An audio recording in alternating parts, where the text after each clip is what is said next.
Eh bien, bienvenue pour ce deuxième numéro de Médiatrie, la branche médicale qui s'occupe des médias et qui vise essentiellement à détecter la mythoplasmose, qui est la prolifération de cellules mensongères dans les organes médiatiques. Avec moi, j'ai encore le plaisir d'accueillir les docteurs Romain Migus et Victor Dédage pour pouvoir ausculter et pouvoir nous donner leur analyse sur la situation du patient, c'est-à-dire de la presse. Docteur Migus, je vais commencer par vous. Docteur Migus, qu'est-ce que vous avez aujourd'hui pour nous? Alors, bonjour chers confrères, j'espère que vous allez bien. Alors moi je vais commencer par, je vais commencer par vous montrer, est-ce que vous le voyez? Confirmez-moi. Sur l'USAID? Voilà, exactement, un petit post de Wikileaks. Donc, hop, donc l'USAID, c'est quoi? L'USAID, c'est l'agence des États-Unis pour le développement. Donc c'est une agence qui a financé, au début, c'était la carotte pour qui faisait la contrepartie du bâton impérial et qui finançait des aides humanitaires. Et puis le temps passant, c'est devenu une agence qui a organisé, financé des organisations pour faire des coups d'État dans les pays non alignés sur Washington, pour corrompre des journalistes, des politiciens. C'est devenu une énorme agence d'un budget de 40 milliards de dollars payé par les 400 contribuables millions. américains. Comment? 400 millions. Non, 40 milliards. 40 milliards, parce que oui. 400 millions, c'est même pas ce qu'ils financent pour le Pérou en 3 ans. Donc non, c'est bien 40 milliards par an. Et donc c'est énorme. Et je sais bien que tu m'aies repris, parce que le chiffre, on a de la peine à le croire. Et donc une partie de ce pognon était destinée, donc comme le dit Wikileaks ici, un demi-million de dollars pour financer une agence. Non, cette fois-ci, c'est un demi-milliard. Pardon, qu'est-ce que j'ai dit? 500 millions? 500 millions de dollars? Oui, un demi-milliard. Enfin bref. Un demi-milliard pour financer donc une agence, une ONG, Internews Network, qui en fait travaillait, entre guillemets, dit Wikileaks, avec 4291 médias et qui produisait de l'information qui touchait 800 millions de personnes dans le monde, non?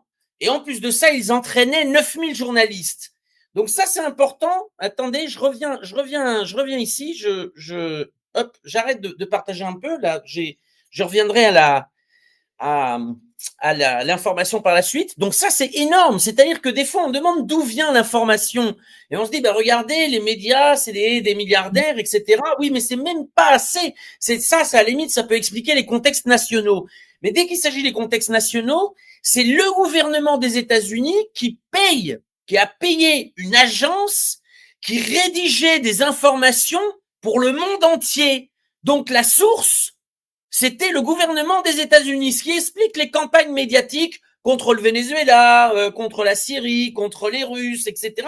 La source est unique. Donc, il y a une énorme corruption, évidemment, de journalistes. Et alors là, je vais vous montrer un truc qui, moi, m'a beaucoup fait rire. C'est, hop, là, vous voyez l'agence. C'est-à-dire que les mecs, tu imagines déjà la corruption qu'il devait y avoir, puisque, regardez, on dirait un Buffalo Grill abandonné dans une zone industrielle d'une ville de province, d'une petite ville de province. Je sais de quoi je parle. Donc c'est cette agence-là qui recevait 500 millions de dollars par an. Je répète le chiffre, 500 millions de dollars par an caractérisés dans ces bureaux piteux pour finalement manipuler l'opinion publique mondiale. Voilà. Donc évidemment, c'est un scandale. L'USAID corrompait l'opinion publique mondiale. Qui sont les premiers à s'inquiéter de ça? Parce que ça, c'est fini. Non, Trump a passé la tronçonneuse. Donc, les journalistes vont soit aller devoir chercher un vrai travail, parce que là, c'est pas des journalistes, hein, c'est des gens qui sont là pour répéter ce que dit l'Empire américain. Donc, ils devront aller chercher un vrai travail ou alors faire du travail de journaliste, mais là, je ne sais pas où ils trouveront l'argent. Voilà. Qui s'en inquiète? Eh bien, évidemment, Reporters sans frontières.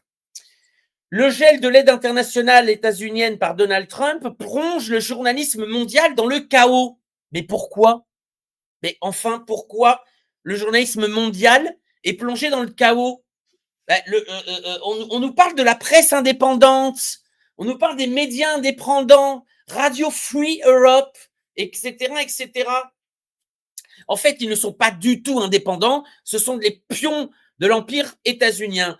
Et là, on lit évidemment, le président Donald Trump a gelé des milliards de dollars de subventions d'aide internationale, dont plus de 268 millions de dollars alloués par le Congrès pour soutenir les médias indépendants. Alors là, c'est rigolo aussi parce que l'outside, c'est pas le Congrès, hein, c'est le gouvernement des États-Unis. Le Congrès, c'est la NED. Alors Trump a aussi gelé les fonds de la NED, National Endowment for Democracy, les fonds, la Fondation nationale pour la démocratie. Donc si on met tout bout à bout, c'est énormément d'argent pour formater l'opinion publique mondiale et surtout dans les pays occidentaux. Voilà. La NED qu'il faut rappeler, financer Reporters sans frontières. Voilà. Alors c'est là où j'ai bien. Je fais une petite pause. Je reviens ici. Effectivement, la NED, dont le fondateur Allen Weinstein avait dit dans une interview dans le Washington Post en 1997, ce que nous faisons à la NED, c'est ce que faisait la CIA il y a 25 ans. Donc, dans les paroles de son créateur, et y compris de son président Karl Gershman, qui en 1986 dans le New York Times disait à peu près la même chose, la NED, c'est un paravent de la CIA. Les mecs s'en cachent même pas, et donc c'est la NED qui a financé Reporters sans frontières pendant très longtemps. On était allé d'ailleurs en 2007 demander des comptes à Robert Ménard quand il était président de cette association, donc faunée de la CIA. Je rappelle aussi, bon, il y a l'histoire à Cuba avec Nestor Baguer qui avait démasqué l'activisme d'espionnage de Robert Ménard et de Reporters sans frontières. Mais là, c'est assez rigolo parce que, genre là, je reviens. Donc, effectivement, le Reporters sans frontières s'inquiète, n'est-ce pas, s'inquiète que le journalisme est en grave crise parce que les États-Unis ne payent plus. Mais c'est étonnant parce que Reporters sans frontières avait dénoncé des journalistes lorsque ce n'était pas les États-Unis, mais la Russie qui payait. Le même Reporters sans frontières, Russie, International Reporter, quand des propagandistes étrangers se mettent au service de la désinformation du Kremlin. Donc, selon Reporters sans frontières, quand on touche de l'argent de la Russie, moi je ne suis pas, je touche de l'argent de personne, évidemment. Ah, moi non plus. Je pense pas que le soit plus, voilà. Loïc. Ok. Heureusement et malheureusement d'ailleurs. Donc, quand des journalistes reçoivent de l'argent du Kremlin, ce sont des propagandistes, n'est-ce pas? Mais quand des journalistes reçoivent de l'aide des États-Unis, ce ne sont pas des propagandistes, et quand l'aide est coupée, c'est un drame pour le journalisme mondial. Bravo Reporters sans frontières. Encore une fois, ça nous permet de repérer quelle est cette association. Voilà. Donc là, Docteur Mégus, ce que je comprends, c'est qu'on a trouvé quasiment le patient zéro à partir duquel tout est parti. C'est presque les laboratoires de Wuhan. Exactement. Là, c'est le patient zéro, c'est-à-dire c'est là. Et je pense que Donald Trump nous a entendu ou a entendu la première émission de Médiatrie parce qu'il a agi selon les conclusions du docteur Dedage et de moi-même, nous étions d'accord, il a amputé. Voilà. Exactement ce que j'allais dire, c'est l'idée qui me traversait l'esprit. Il a amputé et ça visiblement m'a marché et ça inquiète Reporters sans frontières. Voilà. Cela dit, je me permettrai à destination de ceux qui nous regardent de se méfier parce que quelque part, ça me paraît trop beau pour être vrai. Non. Cette opération d'un gouvernement quand même réactionnaire qui d'un seul coup voudrait faire le ménage dans son influence, dans son soft power à travers le monde. Ils ont manifestement une dent contre USAID, ouais, d'accord. Mais on dit aussi qu'il y en a une bonne partie qui va être résorbée directement dans le département d'État. Donc, ce ne sera plus un organisme plus ou moins autonome, mais dépendra directement d'un ministre, le ministre des Affaires étrangères en l'occurrence. Donc, il faudrait voir si c'est quelque chose qui est décidé à long terme ou si c'est un changement de stratégie et des règlements de compte à l'intérieur de différents camps du pouvoir américain. Vous craignez, Comment? vous craignez une rechute. Oui, oui, alors, une rechute n'est pas, il faudrait réamputer. Mais ce que dit le docteur Dédage est tout à fait pertinent. Bon, voilà. Mais je crois que ça a été dit, y compris par Marco Rubio. C'est-à-dire Je que c'est quand crains même, qu'il y ait une variation qui apparaisse, en fait. c'est ça. Et c'est 40 milliards de dollars par an du contribuable états-unien, dont de nombreux, la plupart servent aussi à financer des ONG qui travaillent sur les thèmes de l'environnement, du droit des LGBTQI+, et des trans. Bon, c'est pas l'agenda de Donald Trump, on a compris. Donc, ce que laissait entendre Marco Rubio, c'est que ils allaient liquider la USAID et peut-être même la NED. Et alors, la NED dépend du Congrès, hein, c'est pas fait, mais voilà. Et qui ferait une agence plus petite, effectivement, dans l'organigramme du département d'État, et on va dire plus politique, mais qui ne coûtera pas 40 milliards de dollars aux États-Unis. Mais bon, cher docteur, ne voyez pas tout en noir. Pour l'instant, le patient est sauvé. S'il fait une rechute, eh ben, on s'attaquera à la rechute, et puis voilà. Très bien. Bah, écoutez, Il déjà, faut. on commence cette émission par une bonne nouvelle. J'aimerais souligner quand même que, par exemple, il y a plein de choses, à mon avis, ça va encore durer des années, l'analyse de ce qui est sorti de toutes ces histoires de USAID, etc. Mais par exemple, parmi les éléments, c'est que 9/10 des médias dits indépendants de l'Ukraine étaient financés par le gouvernement américain. Ce qui m'importe ici, ce qui m'intéresse, c'est de voir l'usage qui a été fait donc de médias indépendants.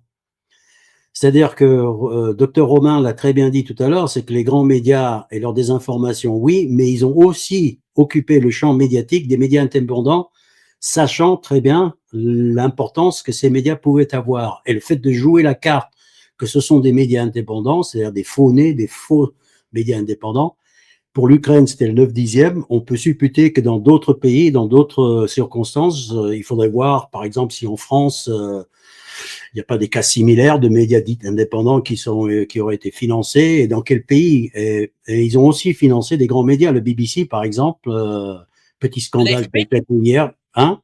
L'AFP. Bon. Et ces aides ne viennent jamais comme ça gratuitement, c'est toujours en échange de quelque chose. C'est d'ailleurs dans les statuts de la NED, c'est clairement indiqué que les subventions ne sont accordées que si le destinataire de l'aide souscrit aux objectifs de la NED. C'est-à-dire que c'est jamais tiens, je te donne ça et je te fais confiance. Bah, évidemment. Évidemment. Et alors, moi, je reviens sur quelque chose aussi dans le formatage de l'opinion, parce que il y a aussi énormément d'ONG. Donc, on va utiliser, là encore, je ne suis pas de la USAID, hein, je suis très inclusif, moi, aujourd'hui.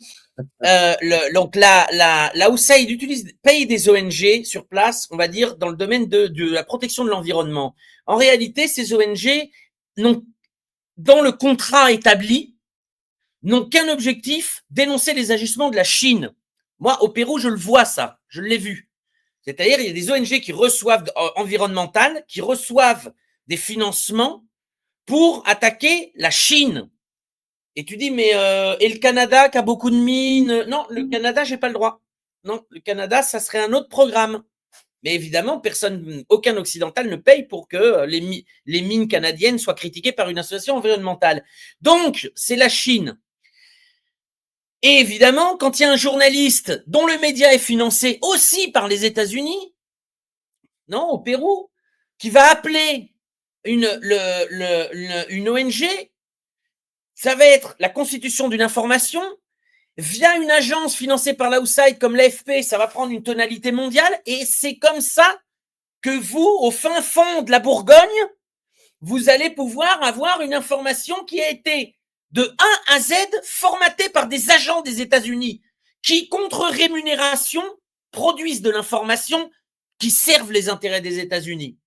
Là, vous m'excusez, docteur Dedage, je crois qu'il y a qu'un diagnostic. Les sangsues? C'est possible aussi. Ça peut marcher, mais c'est un peu arriéré comme Une bonne saignée, je dis. bonne saignée. Il n'y a rien de tel. On peut quand même envisager qu'on va avoir une baisse des symptômes, en tout cas peut-être au niveau mondial, sans pour autant qu'il y ait une disparition, bien sûr, de la disparition de la mythoplasmose, bien sûr. Docteur Dedage, de votre côté, qu'est-ce qu'on donne? Oh, moi, je vais attaquer, mais alors très, très, très, très, très fort. Par un de mes dadas, si je puis dire. Dans un article que j'ai écrit il y a assez longtemps déjà, je parlais d'un phénomène je parlais des outils de défense, d'autodéfense intellectuelle. Et parmi les outils d'autodéfense intellectuelle, j'avais relevé ce que j'appelle les ruptures narratives. C'est-à-dire l'art qui consiste à essayer de repérer des mensonges, parce qu'il est toujours plus facile de repérer des mensonges que de trouver la vérité. Donc, cette quête de la vérité commence déjà par débusquer les mensonges dans les discours dominants. Et une rupture narrative, c'est lorsque les médias dominants d'une entité ou des médias dominants ou d'une entité, d'un corps social, lorsque le récit change brutalement, sans aucune justification, pour s'adapter à des nouvelles circonstances, en faisant comme si ce qui avait été dit auparavant n'avait jamais existé. Attention, il ne faut pas confondre ça avec une correction ou un mea culpa, etc. Ça, c'est normal, c'est dans l'ordre des choses, on s'est trompé, on l'avoue. Non, ici, il s'agit, on reconnaît une rupture narrative lorsque tout le monde fait semblant qu'il ne s'est rien passé. Et même que si vous le soulignez, ils vont le nier. Et là, ces derniers jours, on en a eu une magnifique, une belle qui nous est tombée dessus. L'enregistrement est en cours. Alors, voyez-vous, là, une rupture narrative des plus classiques. Et je demande évidemment à ceux qui nous regardent de faire un petit effort de mémoire.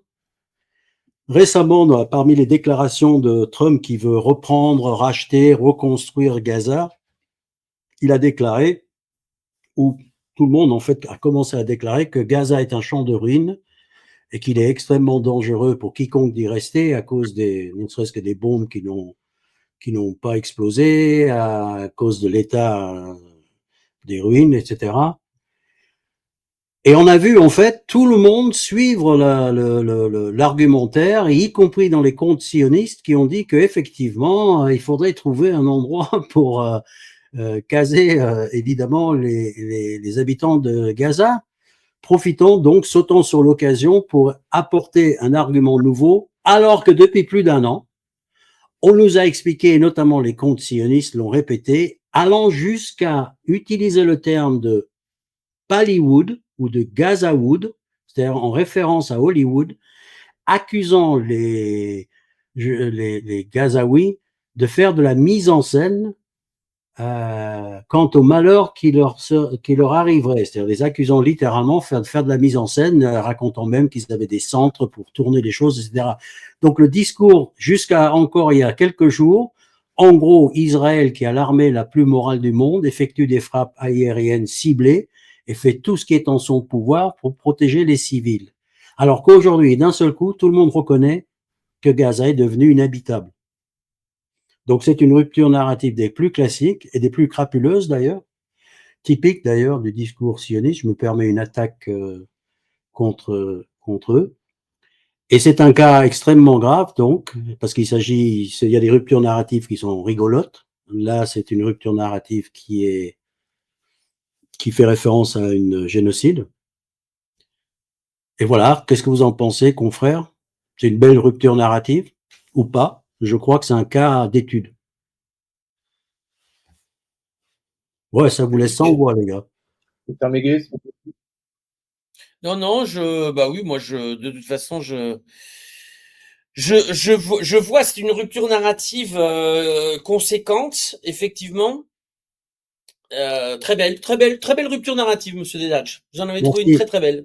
À l'école. Il faut reconnaître que j'en ai eu. Je vous en montrerai par la suite. Il faut reconnaître la dangerosité du virus sioniste, qui est un des plus foudroyants et qui a tendance à épargner aucun média.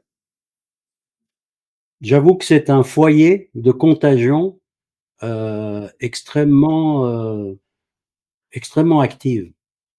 D'accord?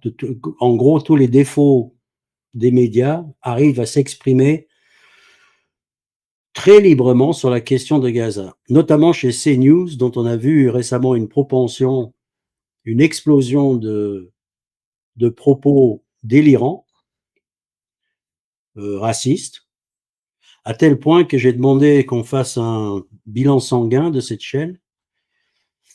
C'était pas terrible, j'ai demandé un prélèvement de sel, finalement, et puis le résultat est revenu, c'est CNews, c'est bien de la merde. Ouais.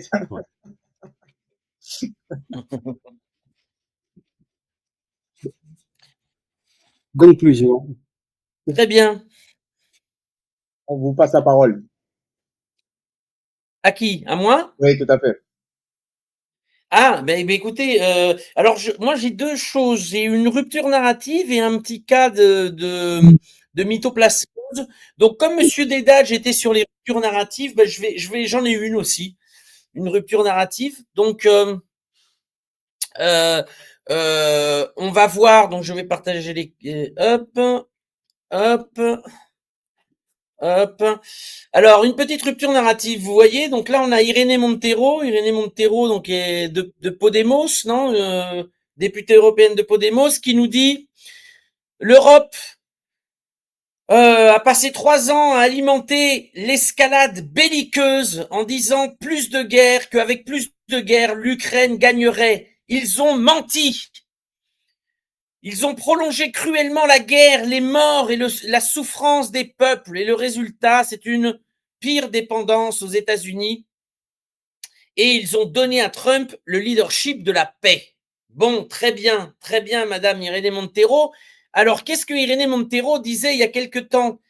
Elle disait, en 2023, aujourd'hui, tous les citoyennes et les citoyens espagnols, nous avons montré au président Zelensky notre solidarité avec le peuple ukrainien contre l'invasion criminelle de Poutine.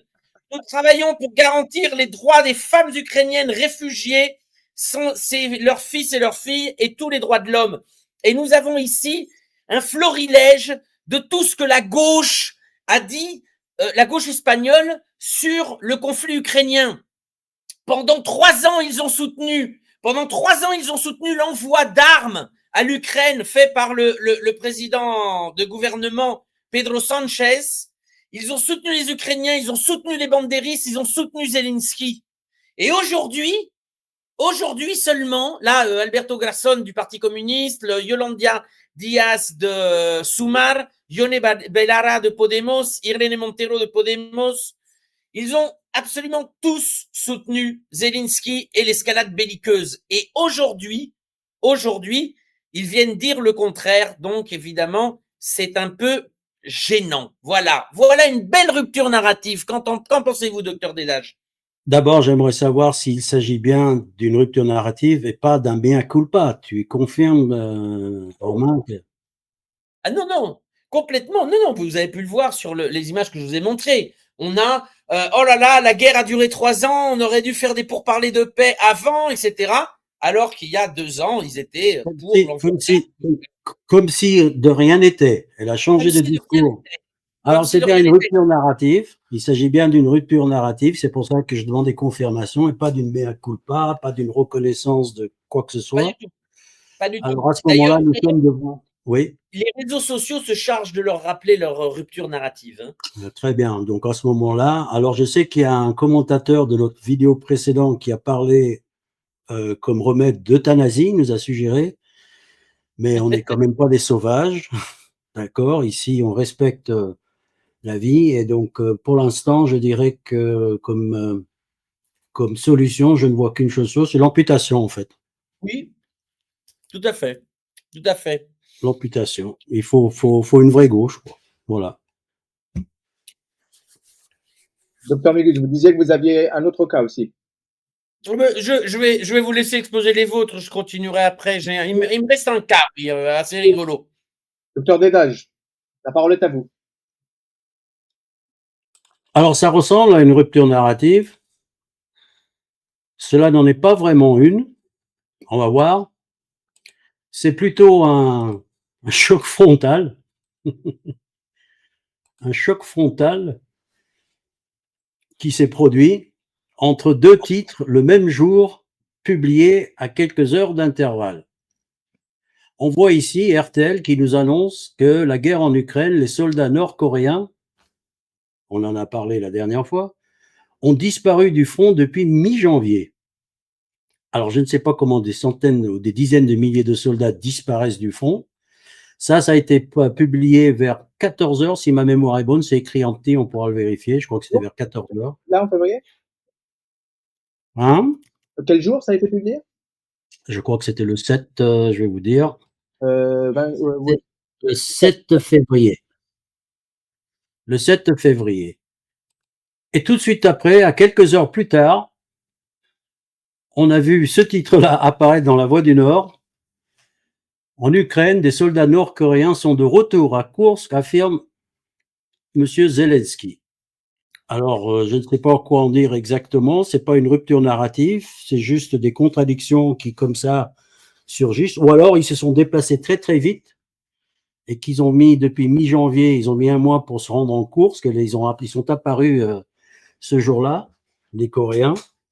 Mais en tout état de cause, on a l'impression que c'est un peu le discours, la preuve qu'ils étaient là, c'est qu'ils y sont plus, quelque chose comme ça. Je sais pas trop comment il faut prendre la chose. On a ici un cas assez grave de n'importe quoitisme. Du coup, la preuve qu'ils sont revenus. Et donc, du coup, c'est d'ailleurs un sujet qui revient assez souvent dans la presse, les questions sur les Nord-Coréens, qui sont à la fois là et pas là. On en attrape un, mais on ne sait pas trop, etc., etc. Ça me fait penser, je ne sais pas pourquoi, ces histoires de Nord-Coréens, peut-être que je me trompe, mais ça me fait penser un peu à l'histoire des pièces détachées dans les machines à laver que les Russes utilisent. C'est-à-dire que c'est un truc qui est un peu brassé comme ça. Est-ce que c'est possible qu'on puisse inventer un truc aussi grave? Je crois que oui, en fait. Il y a les chameaux aussi. Ah oui, l'utilisation de chameaux et d'ânes. Mmh. Ils ont parlé que les Russes transportaient maintenant leurs armes avec des chameaux. Je savais même pas qu'ils avaient des chameaux en Ukraine par là. Mais bon. Non, mais on peut pas tout pointer du doigt. Tout ce qu'on voit passer, nous qui passons notre temps là-dessus, c'est c'est un puits sans fond en fait. Voilà ce que j'ai mis le doigt dessus là sur ça. J'en ai d'autres à proposer. Loïc, tu veux parler de quelque chose? Alors, moi, qu'est-ce que j'ai pour vous? Oui, j'aimerais bien avoir votre avis sur une. Alors, je ne saurais pas évidemment comme vous identifier la maladie, donc je vous laisserai le soin de. Non, mais avec tes mots de néophyte, vas-y. Alors, laissez-moi déjà vous montrer les radios. Avec ton vocabulaire fruste de néophyte. Alors, c'est fait L'étudiant en première année de médiamétrie. Oui.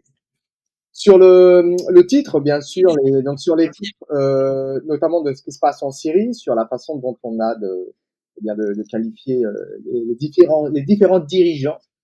Donc là, par exemple, on a un article de Libération. Là, vous le voyez. Ouais. Alors, Juste un truc, tu peux changer. Ouais, ok, non, c'est bon. là, vous le voyez. Vas-y. Donc, Ouais. Syrie, Bachar al-Assad, du boucher de Damas au dictateur déchu. Bon, on a des qualificatifs bien particuliers pour désigner celui qui était le président de la Syrie jusqu'à sa fuite.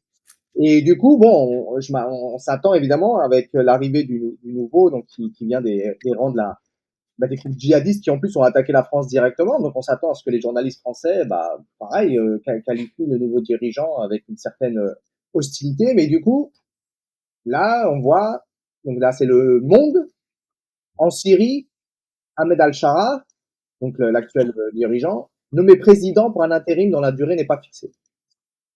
Je n'ose imaginer si ce n'était pas Ahmed Al-Shara, mais Nicolas Maduro qui était nommé président pour un intérim dont la durée n'est pas fixée. Je n'ose imaginer ce que ces médias payés par la Hussein diraient. Exactement. C'est-à-dire là, bon, donc il est carrément, et de toute façon, ça on le retrouve dans d'autres médias, où parfois il est carrément, il est tout simplement plutôt qualifié de le président de Syrie. Bon, d'accord. Bon. En fait, c'est un CDD à durée indéterminée. Exactement. En plus, alors ce qui est intéressant avec le terme de boucher, c'est qu'en plus c'est des choses qui remontent à loin, parce qu'évidemment ça. Moi qui suis jeune, ça m'a fait résonner avec le conflit. Attends, est-ce que tu peux remettre en arrière? Vas-y, remets. Là. D'accord. Donc c'est intéressant parce que l'article sur la Syrie est écrit depuis Beyrouth. Le monde est adepte de cette pratique. Durant 15 ans, les articles sur le Venezuela étaient écrits depuis Bogota, à côté. Donc évidemment, la personne n'allait pas sur place, ne faisait pas les enquêtes et ne vérifiait pas ses sources tout se passait par téléphone, on va dire. Il convient de préciser, Romain, que Bogota, c'est la capitale de la Colombie. Pardon, du pays à côté, comme Beyrouth est le pays à côté de la Syrie. Non, mais je dis ça parce que je me souviens d'un présentateur à la télévision française qui avait parlé de la capitale du Venezuela, Bogota. Ah, bon, voilà, on est dans le. Et en tout cas, cette façon de qualifier, bon, en tout cas, là, je reviens sur la façon de qualifier donc Bachar al-Assad, donc le boucher de Damas. Évidemment, ça a fait écho avec ce qui s'était passé dans les Balkans où on avait des bouchers. Donc on avait la façon de qualifier. Et je crois savoir d'ailleurs que si je me souviens bien, bon, le Chavez il était qualifié de caudillo dans les médias français. Je crois qu'il a même eu d'autres surnoms. Que vous aurez sans doute un meilleur souvenir que moi. Mais en tout cas, voilà, moi j'invite même presque les gens qui nous écoutent à essayer de deviner quel est le prochain boucher. Donc, je sais pas si ça sera le boucher de Téhéran ou le boucher de, je sais pas, du Darfour ou le boucher de Ouagadougou. Téhéran est un bon candidat, mais avec Trump, ça pourrait être le Mexique demain ou le Canada. Oui.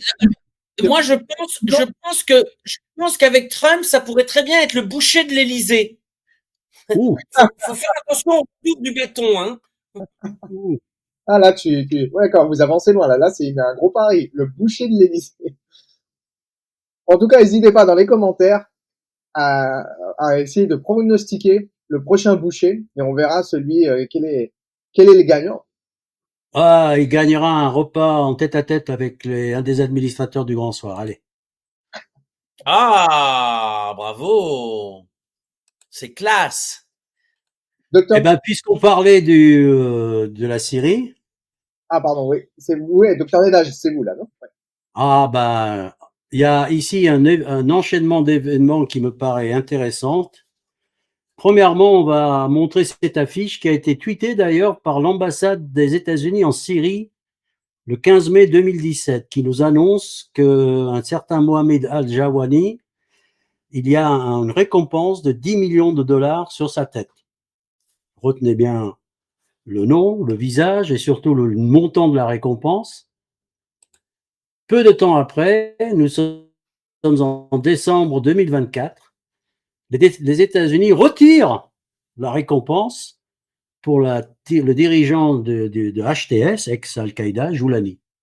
Alors ça, déjà en soi, et ça c'est publié par le Jérusalem Post, c'est déjà ça en soi, c'est assez intéressant parce que ici, on est dans un cas d'instrumentalisation du droit, si je puis dire, parce que soit la récompense n'avait pas lieu d'être parce qu'il n'avait rien dit, il n'a rien fait, pardon, soit on l'absout de tous ses crimes passés d'un seul coup, sans jugement et sans explication. C'est une forme de rupture narrative, discrète. Sa tête valait 10 millions de dollars, maintenant elle ne vaut plus rien, sur simple décision, c'est comme ça, sans explication. Pendant ce temps-là, le même États-Unis, à quelques jours près, 10 janvier 2025, annonce que pour l'arrestation du président élu et en exercice du Venezuela, peu de gens le savent, les États-Unis offrent une récompense de 25 millions de dollars pour son arrestation. Littéralement. Les négocier avec eux. Trump a envoyé son envoyé spécial pour aller négocier avec le président Maduro. Et tout ça pour en arriver où? Ben, le gars pour lequel il y avait une mise à prix de 10 millions de dollars, il a changé de nom, parce que maintenant il s'appelle Al-Chareh. Il a mis un costard, et maintenant il est invité par le président de la République française lui-même. C'est-à-dire qu'un ancien terroriste pour lequel il y avait une mise à prix de 10 millions de dollars, qu'on n'a pas innocenté, soit dit en passant, parce qu'on aurait dit, ah, on s'est trompé, en fait, il est innocent, c'est pas lui qui a commis ces crimes, c'est pas lui qui a tranché ses têtes, parce que on lit des articles, c'est un décapiteur, le gars, de ses propres mains. C'est pas une question de l'avoir innocenté, c'est, ici, on est véritablement dans un cas de blanchiment du crime, tout simplement pour des raisons géopolitiques. Attendez, Et maintenant, le gars est littéralement invité à l'Élysée. ma question, est-ce que si Nicolas Maduro devenait djihadiste, est-ce que du coup, il pourrait éviter justement cette mise à prix? Bon, Si il donne le pétrole multinationale états-unienne, il peut être djihadiste ou drag queen, il n'y aura aucun problème. Il sera reçu dans le bureau ovale de Donald Trump. En tout cas, bon, s'agissant d'un décapiteur de, j'invite les spectateurs à noter que Nicolas Maduro vaut quand même beaucoup plus qu'Al-Jolani.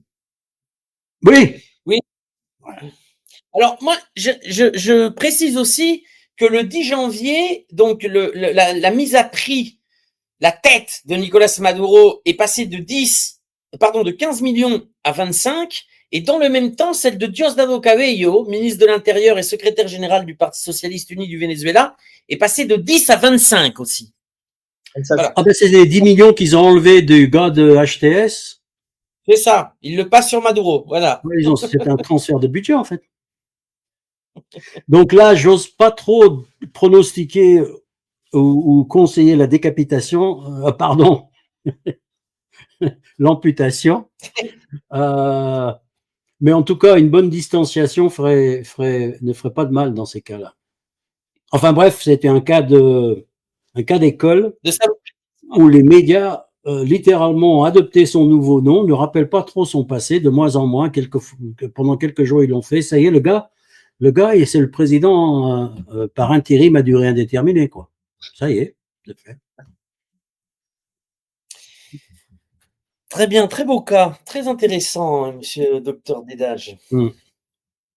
Mais je vous dis, en ce moment, c'est florilège. Hein. J'en ai un pas mal, si vous me permettez, confrère Ramirez. Allez. Alors, je me lance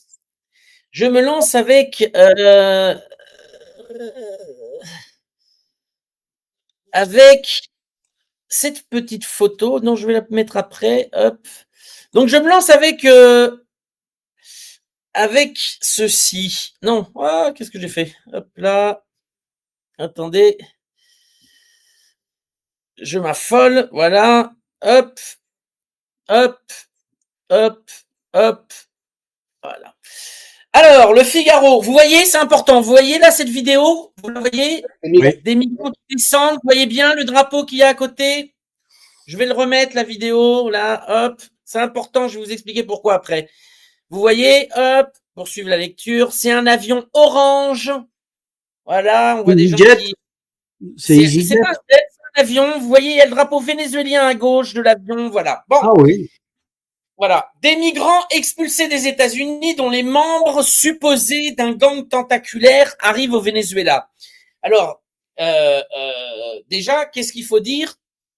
C'est que les États-Unis ont, le 10 janvier, augmenté à 25 millions de dollars la tête de Nicolas Maduro, et dans le même temps, Trump a envoyé un émissaire spécial pour aller négocier avec le président Maduro et le reconnaître donc implicitement. Il s'agissait de Richard Grenell, un diplomate pour des cas un peu forts. Donc, les accords ont été passés. On peut le dire que c'est les accords de Grenelle. Et toujours est-il que dans les accords, il y avait le rapatriement des migrants illégaux aux États-Unis au Venezuela. Alors, Nicolas Maduro a dit de toute façon, il n'y a aucun problème pour cela. Attends, je vais arrêter de partager.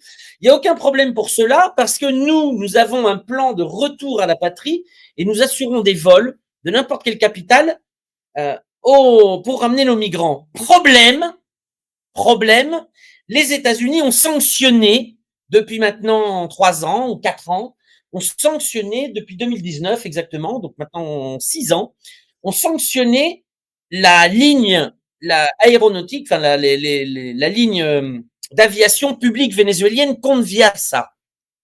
Et donc, au mépris de leur loi, puisque je rappelle quand même que en mettant la mise à prix de Nicolas Maduro, c'est interdire à n'importe quel membre de l'administration états-unienne d'avoir des contacts avec le président Maduro. Donc ça a été violé une première fois par Trump, puis violé une deuxième fois, puisque les Vénézuéliens sont allés chercher leurs ressortissants aux États-Unis, les migrants illégaux qui ont été expulsés des États-Unis, via un avion vénézuélien. Et c'est pour ça que je vous avais fait voir la vidéo, n'est-ce pas, puisque dans la vidéo, on voit bien qu'il s'agit d'un avion vénézuélien, n'est-ce pas? Et donc là, c'est un article du Figaro avec l'agence payée par les États-Unis AFP, non, via l'Outside. Est-ce que tu peux nous traduire, c'est intéressant, ce que dit cette vignette sur l'avion? Oui, elle dit plan Vuelta a la Patria, qui est le plan retour à la patrie, qui est le plan que le Venezuela fait pour les migrants vénézuéliens qui ont migré à cause du blocus et qui se retrouvent coincés sans le sou dans plusieurs pays. Le Venezuela met un avion gratuitement à leur disposition pour revenir dans leur patrie. Voilà. Et donc, le Figaro nous dit quelques 190 migrants expulsés des États-Unis ont atterri lundi soir à bord de 2 avions affrétés par Caracas. Donc voilà, très bien. Plusieurs portaient des menottes qui leur ont été retirées avant de descendre sur le tarmac.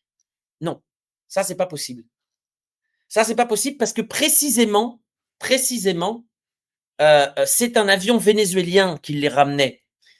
Et donc pourquoi ça? Parce que il y a tout un narratif sur, là on le voit bien, c'est un avion vénézuélien. Vous voyez, on voit personne avec des menottes, tout le monde descend, etc.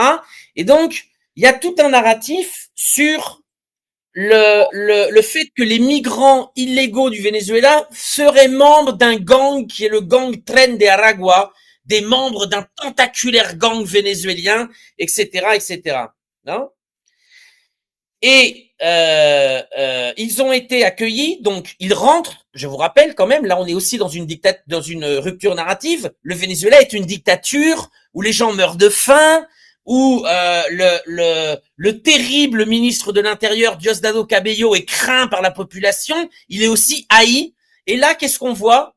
Eh ben, on dirait une équipe de foot qui fête une victoire, mais pas du tout. C'est des migrants vénézuéliens illégaux déportés par les États-Unis qui viennent d'arriver dans la fameuse dictature sanguinaire. Donc, visiblement, ils ont l'air très contents d'y être. Et là, au milieu, avec la casquette rouge, qu'est-ce qu'on voit? Diosdado Cabello, bras dessous, avec les migrants illégaux expulsés des États-Unis, sans escorte.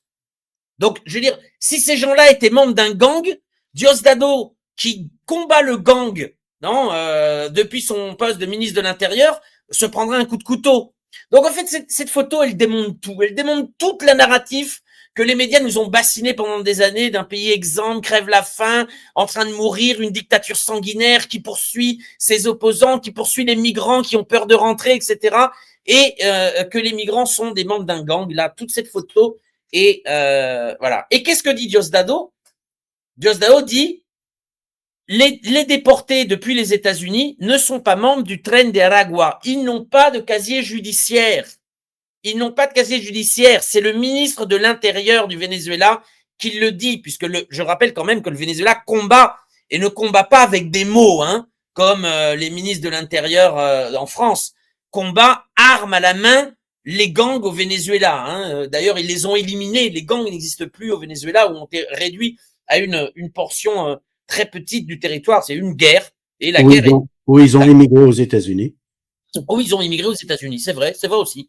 Une partie a émigré en Amérique latine, aux États-Unis. Donc là, quand on voit le Figaro, des membres d'un tentaculaire gang du Venezuela Voilà. Caracas a déclaré que parmi les passagers se trouvent des membres supposés du tentaculaire gang Tren de Aragua. C'est pas vrai. Monsieur Diosdado Cabello a nié que entre les déportés depuis les États-Unis, il y ait des membres du Tren de Aragua. Moi, j'ai entendu la déclaration de Diosdado Cabello, donc je peux certifier que cette information est vraie. Voilà. Celle-là, elle est fausse. On vous prend pour des buses. Ce qui n'est pas étonnant de la part d'une agence financée par les États-Unis, l'AFP. Voilà. Comme quoi tout s'explique. On arrive au... Voilà. Qu'est-ce que vous en pensez, cher la case frère? Très bien. Eh ben, écoutez, Mythoplasmose, détective. dernier degré, même pas vérification des faits. Le détail dans tout ce que tu as dit, Romain, qui m'a intéressé, c'est les gens qui descendaient de l'avion menottés. Oui, d'ailleurs, on les voit là. Je vais les Non, remettre. mais on pourrait dire peut-être qu'on les a pas tous vus non plus, mais c'est ce genre de détail Oui, mais qui fait partie de l'écriture vicieuse, qui n'est pas la première fois que je le vois de la part des correspondants de l'AFP. J'ai toujours sous le coude, j'ai dit sous le coude parce que je ne veux pas donner la référence exacte de peur qu'ils le suppriment de l'Internet. Mais j'ai écrit plusieurs fois à l'AFP, au magazine Le Point, au sujet d'un article qu'ils ont publié, signé par l'AFP, relatant un événement qui s'est déroulé à La Havane, événement auquel je participais. oh, J'étais ça sent présent. le 1er mai, ça. Le journaliste de l'AFP raconte la scène, interview des participants, allant jusque dans des détails, et ce n'est qu'au dernier paragraphe que l'on comprend que le journaliste n'était pas présent, ne pouvait pas être présent. C'est comme si le journaliste disait « et l'activité s'est terminée sous un soleil battant ». C'est-à-dire qu'il a utilisé une image qui lui paraissait vraisemblable dans les conditions. Mais pas de chance, ce jour-là, il pleuvait à torrent. Il n'y était pas.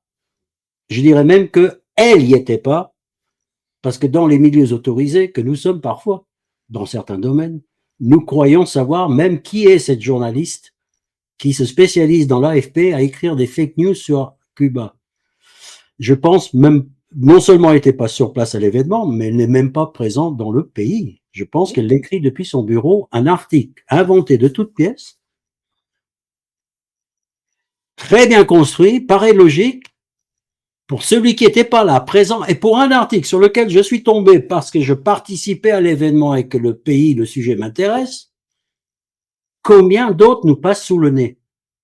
C'est important ça, parce que je crois que, ou alors je suis tombé sur le grain noir de ça, sur une plage de grains blancs, quoi. T'es pas tombé sur le grain noir parce que j'ai vécu exactement la même chose sur une manif le 15 août 2003, je m'en rappelle, à Caracas. Donc une manif qui avait rempli l'avenue Bolivar, donc il y avait à peu près 500 000 personnes. Et Le Monde, une journaliste du Monde avait écrit le 15 août. Comment? Quelques milliers? Non, même pas. Le 15 août, Hugo Chavez devant une petite foule de sympathisants. Voilà. Ben moi, j'étais dans la petite foule de sympathisants. On était à peu près 500 000. Donc, tu vois que là, non, c'est pas possible.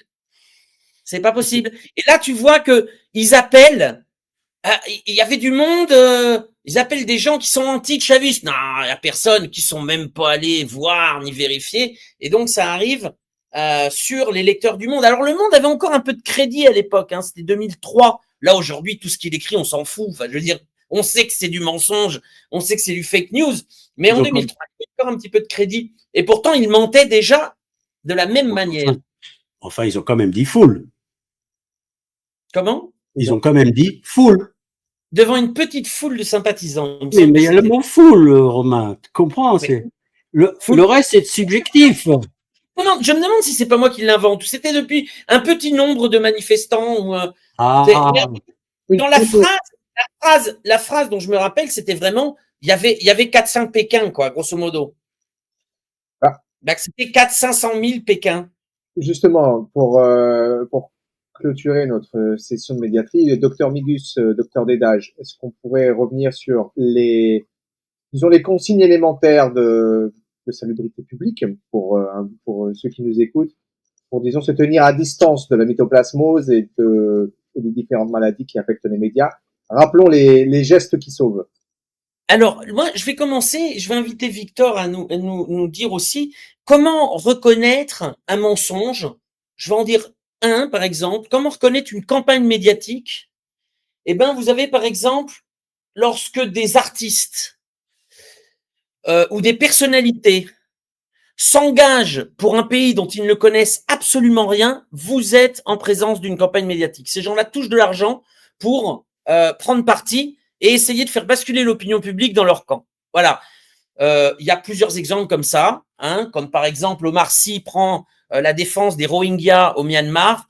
On sait très bien que c'est pas un expert de l'Asie du Sud-Est. Bon, ça, c'est un tic. Vous devez avoir un truc. Oups, attention là, on essaie de me manipuler. Lorsque Jared Leto prend la défense du Venezuela et que 15 jours après, on lui redemande quelle est la capitale du Venezuela et qui dit lui-même hein, qu'il ne connaît absolument rien du Venezuela alors qu'il a pris parti pour une campagne 15 jours avant. Bon, voilà, il y a donc, dès que vous entendez des artistes que normalement, vous entendez pas habituellement, parce que par exemple, vous allez me dire, oui, mais par exemple, Blanche Gardin, elle a parlé de la Palestine. Oui, Blanche Gardin, elle parle souvent de la Palestine. Donc, elle sait, c'est pas une campagne. Mais là, quand quelqu'un qui n'a jamais parlé d'un pays se met à défendre un camp, vous pouvez être sûr qu'il y a anguille sous roche.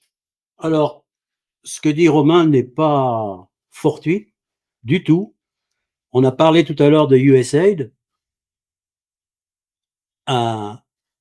USAID, parmi ses spécialités, à part les médias indépendants, c'est la promotion via la culture, notamment, surtout, mais pas que, les rappeurs.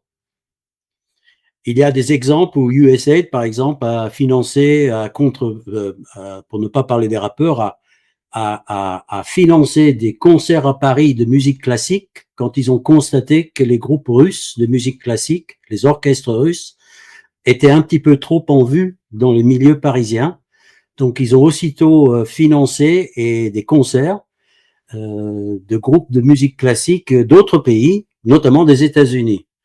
Les Pussy Riot, par exemple, sont spécifiquement mentionnés, par exemple, dans les documents de l'USAID pour faire de l'agitation, de l'agite-propre, etc. Donc, oui, la culture et les rappeurs, il y a eu une grande campagne de recrutement, de tentatives de recrutement des rappeurs cubains, par exemple. Mais on sait aussi que dans les documents récemment publiés, il y a la même tentative qui a été faite pour des rappeurs. Alors, est-ce que c'est pakistanais ou bengali, de Bangladesh, je me souviens plus. Mais idem, ils ont essayé d'utiliser les milieux. Alors, ils font une étude très spécifique dans chaque pays où ils identifient les populations par catégorie, par exemple les Noirs. Pour Cuba, ça a été les Noirs, les mulâtres, les Blancs. Quels sont les milieux les plus précis qu'on pouvait cibler le mieux, qui étaient le plus à même d'être sensibles ou susceptibles de répondre aux desiderata du USAID.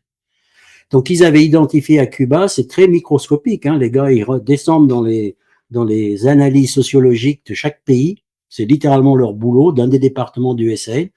Ils avaient repéré que les rappeurs noirs cubains étaient susceptibles d'être, selon leur analyse, hein, vrai ou faux, ça c'est un autre problème, étaient susceptibles, donc ils ont alimenté, promu, écrit même des chansons pour eux, pour faire en sorte que la chanson puisse être utilisée dans un but de déstabilisation.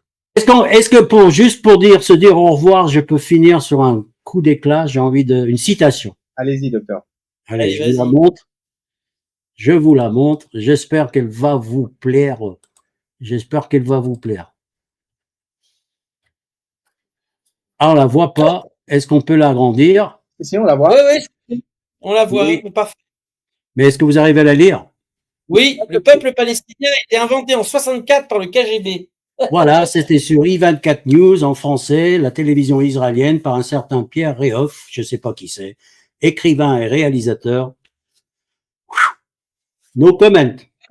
Ça se passe de commentaires. Docteur Migus, docteur Dédage, merci beaucoup pour cette émission, pour votre participation. On invite tous les tous ceux qui nous regardent à faire attention, à prendre soin de leur santé, surtout de la santé médiatique. Et puis j'espère vous retrouver bientôt pour un prochain numéro de Médiatrie.